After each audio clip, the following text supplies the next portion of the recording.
ایک زمانہ آیا کہ قریش کے ظلم و ستم اور جور و جبر اتنے زیادہ بڑھ گئے کہ کمزوروں پر جو ظلم ڈھاتے تھے، زیادتی کرتے تھے، وہ دیکھے نہیں جاتے تھے۔ تو سیدنا صدیق اکبر شہر مکہ کو چھوڑ کر کے مکہ سے باہر جا رہے تھے۔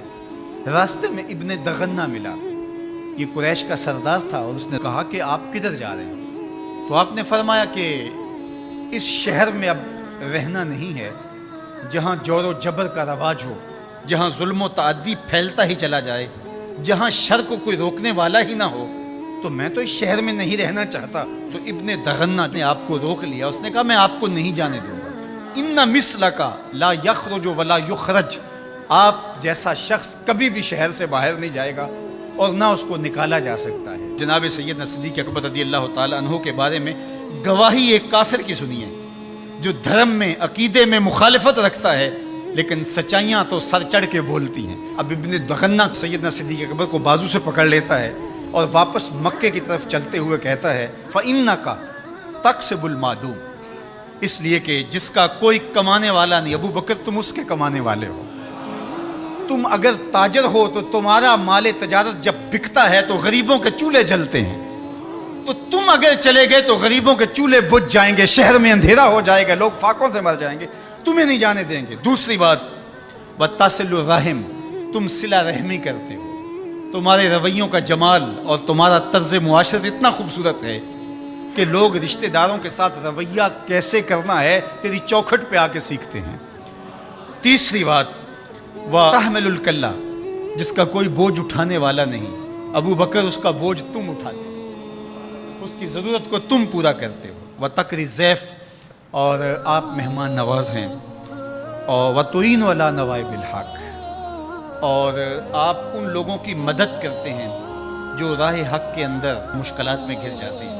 اب وہ 5 باتیں جو ام المومنین نے حضور علیہ السلام کے بارے میں کہیں، وہی 5 باتیں ابن دغنہ نے حضرت صدیق اکبر کے بارے میں کہیں۔ تو اب یہ سمجھنے میں کوئی دیر نہیں لگتی کہ حضور نے اپنے غلاموں پہ اپنی سیرت کا رنگ چڑھا دیا تھا، اور ایسا پختہ رنگ تھا، ایسا پکا رنگ تھا جس کو کافر بھی دیکھ رہا ہے۔ وہ رنگ دور سے ہی دکھائی دیتا تھا کہ ابو بکر پہ بھی محمدی رنگ ہے، عمر پہ بھی محمدی رنگ ہے۔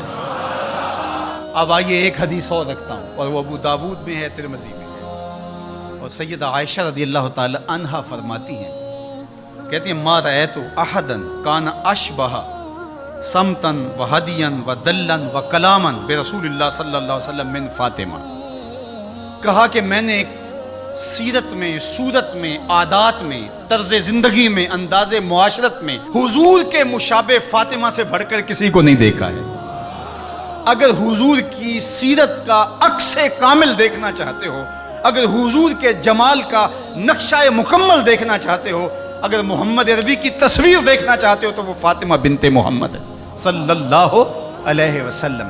ابو بکر صدیق حضور کے رنگ میں رنگے ہوئے، سیدہ فاطمہ حضور کے رنگ میں رنگی ہوئی ہیں، اور وہ بھی حضور کی تربیت کا عکس ہیں، اور یہ بھی تربیت کا عکس ہیں۔ وہ بھی حضور کا رنگ اور یہ بھی حضور کا رنگ، اور دونوں ایک ہی سینے سے پھوٹتی ہوئی شعائیں، ایک ہی چمن کے مہکتے ہوئے 2 پھول، ایک کا نام فاطمہ ہے اور دوسرے کا نام ابو بکر ہے۔ اور اگر کوئی انگلی اٹھاتا ہے سیدنا ابو بکر پہ تو وہ حضور کی تربیت میں نقص نکالتا ہے، اور اگر سیدہ فاطمہ تو زہرا پہ کوئی بات کرتا ہے تو وہ بھی سوچے بات کہاں تک جا رہی ہے۔ اس امت کو الجھا دیا گیا، اہل بیت اور صحابہ کو الگ الگ خانوں میں بانٹ کر کے اس انداز کے ساتھ پیش کیا گیا کہ جس طرح اہل بیت کے ماننے والے اور ہوتے ہیں اور اصحاب رسول کے ماننے والے اور ہوتے ہیں۔ ہماری محبتوں کا مرکز ذات رسالت مآب صلی اللہ علیہ وسلم ہے۔ اللہ کی محبت مقصود شریعت ہے، والذین آمنوا اشد حبا للہ، یہ قرآن بتاتا ہے ہمیں، لیکن یہ محبت بھی ہمیں اس در سے ملی ہے۔ تو اس لیے ذات رسالت مآب جب مرکز محبت ہوگی تو پھر یہ جھگڑا کبھی بھی نہیں ہوگا کہ میں اہل بیت کو مانتا ہوں اور صحابہ کو نہیں مانتا، میں صحابہ کو مانتا ہوں اہل بیت کو نہیں مانتا۔ میں تو کہا کرتا ہوں کہ صحابہ نبی کے در والے ہیں اور اہل بیت نبی کے گھر والے ہیں۔ ہم کہتے ہیں گھر والوں تمہیں بھی ہمارا سلام ہو، در والوں تمہیں بھی ہمارا سلام ہو۔